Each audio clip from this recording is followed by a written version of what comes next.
Welcome back to the Climate Layer. I'm Alex, and today we're going somewhere I have wanted to take you since the very first episode. We're going to the ocean. I want to start with 2 scuba dives. 2 moments underwater that between them tell the whole story of what this episode is about. The first was in the Bahamas in 2022. I had not been diving in many years, and I was excited to get back in the water. Back to that world I'd loved since I was a teenager. But when I descended and my eyes adjusted, something was wrong. Yes, I was surrounded by sharks, but that was what we were looking for in the dive. But the coral was white, bleached, brittle. It looked less like a reef and more like a graveyard. The structures were still there, the shapes you recognize from photographs and documentaries. But the life was gone. The color was gone. It felt like walking through the ruins of something that used to be extraordinary. I didn't know what to say when I came back up. I still am not sure I have the right words for it. The second dive was in Cozumel, Mexico. I went with my father, and when we went under, I felt something I'd not expected to feel after the Bahamas. Wonder. The coral there was alive. Not just surviving, thriving. The rocks were not rocks. They were living structures, covered in color, surrounded by life. Fish everywhere, movement everywhere. Life was not something you had to search for. It was impossible to miss. It was magical. And it was protected. No fishing, no trawling. A marine protected area where the ocean had been given the space to do what it does when we leave it alone: heal. Those 2 dives are the entire argument of this episode. One reef stripped of life, one reef given the chance to live.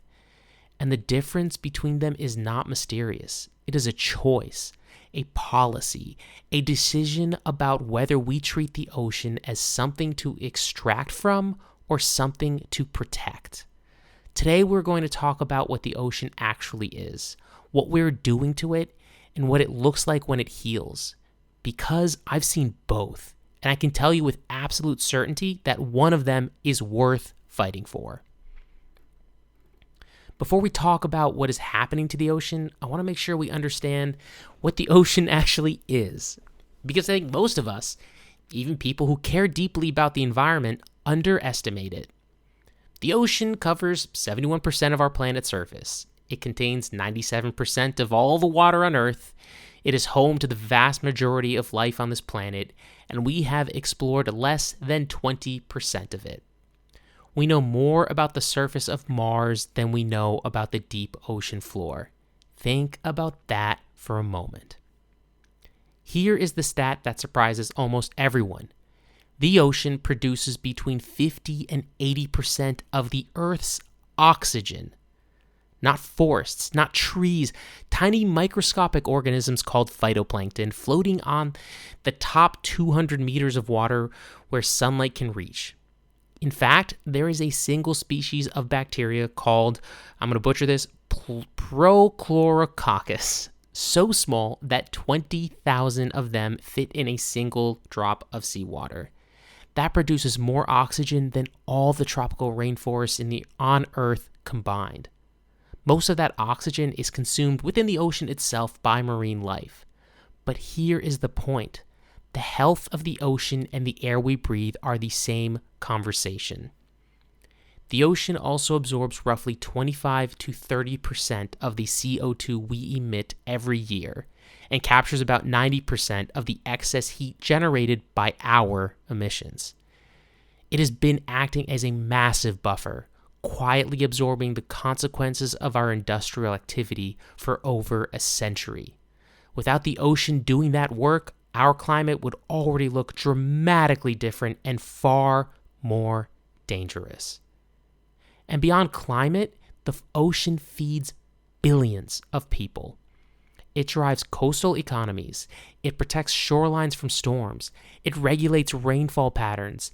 It is the foundation of food chains that stretch from the smallest plankton to the largest whales to the fishing communities that have depended on it for generations. The ocean is not a resource. It is a system. The most vast, most biodiverse, most consequential system on this planet. And we have been treating it like it cannot be damaged, like it is too big to break. Today, I want to show you why that assumption is one of the most dangerous myths we carry. Let me start with something we already touched in episode 5, because it connects directly to everything else. Ocean acidification. Since the Industrial Revolution, the ocean has become roughly 40% more acidic as it absorbs our carbon emissions. Coral reefs, oysters, mussels, the tiny creatures at the base of marine food chains build their shells and skeletons from calcium carbonate. And calcium carbonate dissolves in acidic water. We are literally dissolving the foundation of marine ecosystems. And this is not a future scenario, it is already happening. But today, I want to spend time on something that did not fully land for me until I saw it documented in a way I could not look away from. Bottom trawling. And I want you to really understand what this is because the scale of it is almost impossible to believe. Bottom trawling is exactly what it sounds like. Massive industrial fishing nets, weighted down, dragged across the ocean floor. They scoop up everything in their path. Not just target fish, everything. Coral structures that took centuries to grow, juvenile fish that never had the chance to reproduce, sea sponges, starfish, crabs, eels, all of it dragged up, sorted through, and largely discarded as bycatch. The nets do not discriminate, they simply take. I want you to imagine something. Picture a forest. Not a small forest, an ancient one. Towering trees, dense undergrowth, rich soil teeming with insects and fungi and small animals.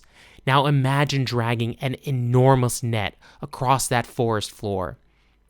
Everything in its path is flattened, torn up, destroyed. The trees are gone. The soil structure is broken. The animals are dead or displaced. And then imagine doing that again next week. And the week after that. That is bottom trawling. And it covers an area roughly twice the size of the contiguous United States every single year. The destruction is not just ecological. It is economic in the most short-sighted way imaginable. Because the fish populations that trawling targets depend on the habitat that trawling destroys. You cannot keep fishing a system you are dismantling. What looks like maximum short-term yield is actually the destruction of long-term abundance. And the fishing communities that depend on healthy oceans for their livelihoods are often the ones who understand this most viscerally. This is not an argument against fishing. It is an argument against a method that treats the ocean floor as a mine rather than a living system. Then there is overfishing more broadly. We have removed fish from the ocean faster than populations can recover. According to the UN Food and Agricultural Organization, roughly 1/3 of the world's fish stocks are being harvested at biologically unsustainable levels. Another 60% are being fished at maximum sustainable capacity, meaning there is no room for error. This is not just an environmental problem. It is a food security crisis in slow motion. Billions of people depend on the ocean for protein. If the fisheries collapse, that food source collapses with them. And then there is plastic. We touched on novel entities in episode 5, but the ocean is where this boundary becomes visceral. Every year, roughly 11 million metric tons of plastic enter the ocean. It breaks down into microplastics that are now found in the tissue of fish, in coral, in the deepest ocean trenches, and in the bodies of marine mammals. The Great Pacific Garbage Patch, the most well-known concentration of ocean plastic, covers an area roughly 3 times the size of France, and it is one of the 5 major ocean garbage patches worldwide. The ocean has been absorbing our waste, our carbon, and our heat for over a century, and it is showing the strain. In episode 5, we talked about the 9 planetary boundaries and how they're interconnected. The ocean is where you can see those connections most clearly. Ocean acidification ties directly to climate. As we emit more carbon, the ocean absorbs more, becomes more acidic, and loses its ability to support the marine life that helps regulate the climate. Marine biodiversity loss is the biosphere integrity boundary playing out underwater. Chemical pollution and plastic represent the novel entities boundary flowing into ocean ecosystems. Agricultural runoff loaded with nitrogen and phosphorus, the biogeochemical flows boundary, creates dead zones in coastal waters where almost nothing can survive. We have more than 400 of those dead zones globally, and the number is growing. And the disruption of ocean circulation, driven by warming and melting ice, affects rainfall patterns, temperature regulation, and freshwater systems on every continent. The ocean does not stay in the ocean. It shapes the weather, the seasons, the water cycles that agriculture and human civilizations depend on. Here is the tipping cascade that keeps climate scientists up at night. Warming reduces the ocean's ability to absorb carbon, which accelerates warming, which further stresses marine ecosystems, which reduce biodiversity, which weakens the biological systems, the phytoplankton, the marine food webs that drive carbon absorption, which further reduces the ocean's capacity as a carbon sink, which accelerates warming. Each step makes the next step harder to stop, and some of those steps, once crossed, cannot be reversed on any human timescale. If the ocean breaks, our ability to stabilize the climate breaks with it. They are not separate problems. They are one problem. So, looking at the myth of the week. The ocean is too big to be seriously damaged. I understand why people believe this. The ocean covers 71% of the planet. It contains 97% of the Earth's water. It has existed for billions of years. Against that scale, human activity can feel trivial. But size is not the same as resilience. And we have the evidence now. Half of the world's coral reefs have been lost in the last 50 years. Not degraded, lost. Fish populations that once seemed inexhaustible have collapsed. The Grand Banks cod fishery off the coast of Newfoundland, once one of the most abundant fisheries on Earth, collapsed so completely in the early 1990s that Canada was forced to impose a moratorium on cod fishing that lasted for years, and whose effects are still felt today. Dead zones in the ocean have quadrupled since 1950. The Great Pacific Garbage Patch did not exist 50 years ago. The myth of the invulnerable ocean is the same logic that told us the atmosphere could absorb unlimited carbon without consequence. It is the logic of treating a living system as if it were an infinite resource, and we know where that leads. The ocean is vast, but it is not invincible. And the sooner we stop treating it as though it is, the better our chances are of keeping it alive. All right, so I want to go back to Cozumel.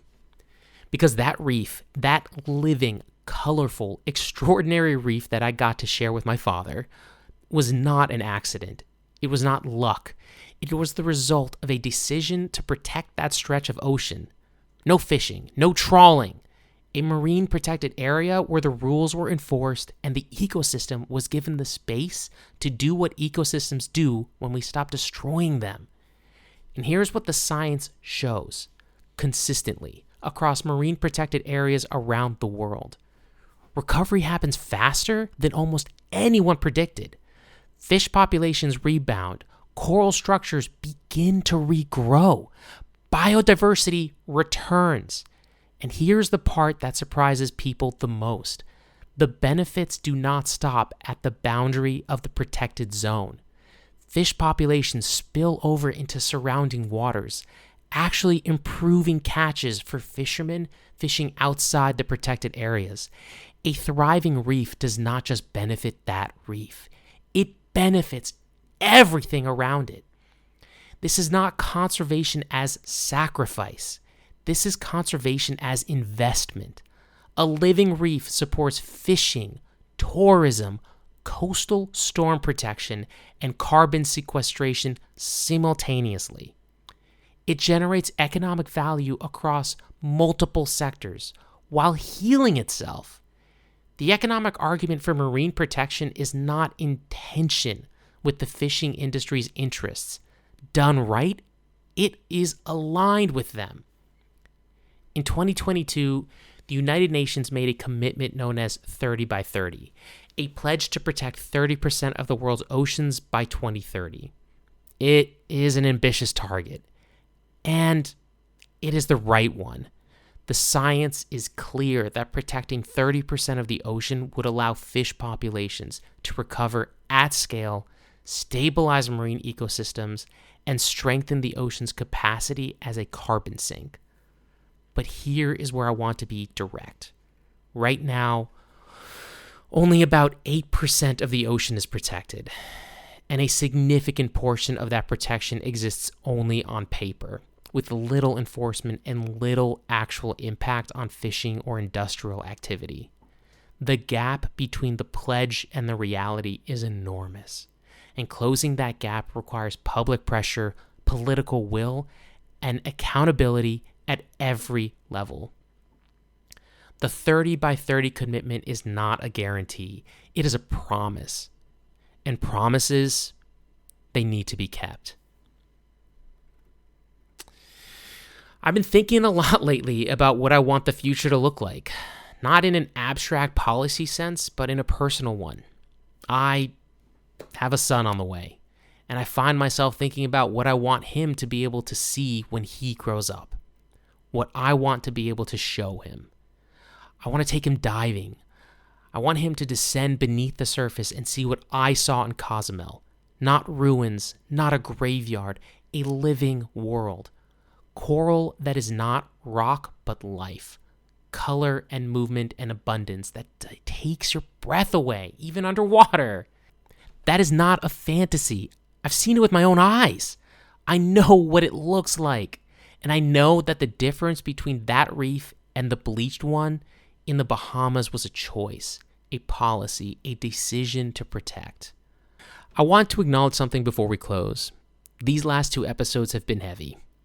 We've covered a lot of ground, 7 planetary boundaries already crossed, tipping cascades already underway, an ocean under pressure from every direction. And I know that sitting with all that can feel overwhelming. But here is what I keep coming back to. The climate layer is not just about what we are losing, it is about what we are fighting for. And the ocean, vast, mysterious, alive in ways we are only beginning to understand, is worth fighting for. Not just because it regulates our climate or feeds billions of people or produces the oxygen in our lungs, but because it is extraordinary. Because there is nothing else on Earth like it. Because my father and I went underwater together in Cozumel and came back up unable to find the words. The solutions are real. The science is clear. The healing is possible. We've seen it happen. And what we need now is the collective will to make it the rule rather than the exception. If this episode resonated with you, share it with someone who loves the ocean or someone who has never thought much about it. Leave a review, follow the show wherever you listen, and send your thoughts, questions, and the myths you want busted to theclimatelayer@gmail.com. Every share, every review, and every email helps this show reach more people.